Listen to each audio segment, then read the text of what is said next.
Good morning, guys. It's February the 5th. I'm Henry Green from London Trading Group, and I'm just going to run through what I'm looking for in Friday's trading day. Just a quick one before we start. We have non-farms payroll out today, so often the mornings are very, very quiet leading into non-farms. You get maybe a fair few trades in small ranges, so that's probably what I'm going to be looking for this morning. I do have my preference as to direction, so that could be quite interesting. And as I'm going to talk you through, I favour euro dollar on a weak number and a long, and I also favour Kiwi and Aussie short on a bad number. And I think you'll also find a pretty good rejection in euro dollar and also maybe cable as well. So I'll go through those now as well. Yep, so non-farms coming out at 130. So let me just read you the numbers. We're expected at 189. Employment rates expected to stay at 5%.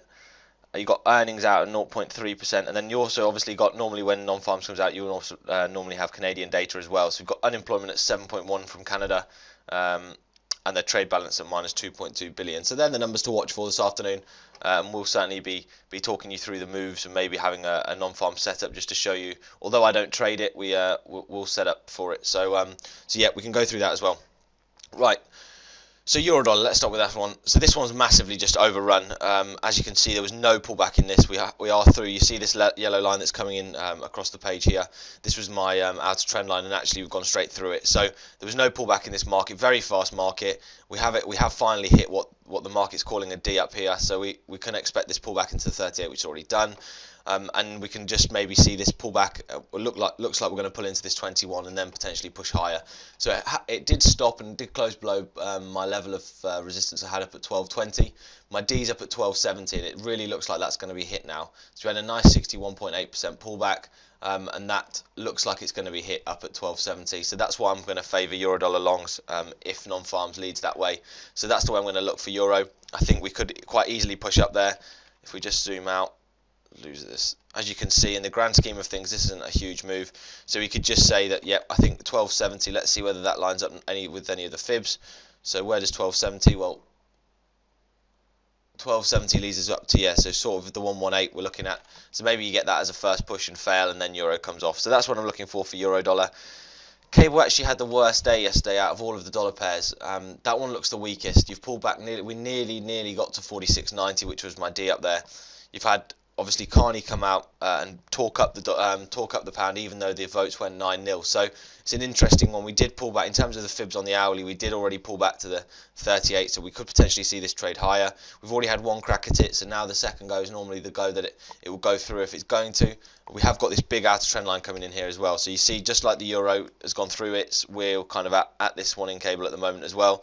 So we're just kind of looking at this retracement and thinking what's going to happen next. Well, I'll just be looking again, as I normally do, looking for just good areas to get into this. So I think potentially if you get down into the sort of 144.90 area, so 145, and even deeper than that, if you start to get back into 144.20, I'll be looking to buy this. But again, it's range trades that I'll be looking for this morning.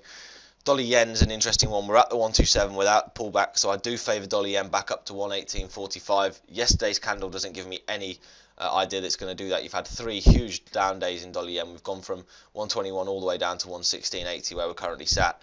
So yes, we are at a good level of support now. This is the level that I like this to bottom out at. But as I said, this could be a quick move. The market is moving fast at the moment. You could say it's kind of holding on the 8, but I think the 21 is probably more prominent, and the D's down at 116. So should we continue on quickly? I'd like to see the lows taken out at 116.50, and then we're going to go down and trade to 116. I'm pretty sure of that. But at the moment, in terms of technically, you have to play this back up to the 38. So that's what's called a 127 fade back up to 118.40. Dollar CAD. Dollar CAD's another good one. I like this chart. We've kind of gone back down to this monthly support I had down here at 137. We've held, so the next level down for me is 136. It actually nearly got there, and through 136 you open at 134.30. So if we just, there's no fibs I can put in there, no. So we're just waiting for that B to perform. So we are waiting for a pullback. We're at the 127. So again, this is probably a good fade, and if this continues, hopefully we make higher highs and higher lows, and then this, I think you see trade at least up to 139, where I'll again become a seller of this if I see some sort of rejection up there. So that's a good idea as well. What we can do, obviously, let's put this in. It looks like it's going to have gone through already, because I think that this market's bottoming out. So let's have a look. Okay, no, actually we're bang on it. Perfect. So this past market angle that we've put in so many times, we're actually snap on it at the moment. So let's see whether this bounces and rallies from here. Aussie dollar. Aussie and Kiwi I just favour to the short side. I think they're pretty toppy. I think if you're going to have another rally in Aussie, you rally up to sort of 72.60. Let's see if I've got anything up there. Hang on a second. 72.60. So yeah, I've got a level up there. That's the 127 as well that we were talking about. So we are breaking and kind of rolling back over the moving averages now as well. So I do favour the short side in these commodities. Just a pullback. I'm not saying I think they're going to reverse. I think it's a pullback to 71.15 in Aussie, and equally in Kiwi. I think that one has maybe one swing down and we get to 66.50, then we have another bounce, and then we go on to 66. So that's what I'm going to play for the Aussie and Kiwi pairs. I think they roll over, and as such, I'm looking to play them short if the non-farms figure is really good. So that's an interesting market. Again, guys, it's been a good week. It's been quite choppy, to be honest. You've obviously had that break in euro, which probably I can say that probably no one expected, and it's gone bid. The fibs said that it was probably going to get up to 12.70, so let's wait to see whether it gets there. And then yeah, I'm going to become a seller again. So yeah, it's been a good week for us here. I hope that's been useful again for you guys. It's been really good to have you watching my videos, and please click subscribe, and you'll get these sent to you every day. So yeah, we run a virtual floor as well, which you're more than welcome to come and join. The link's in the description below.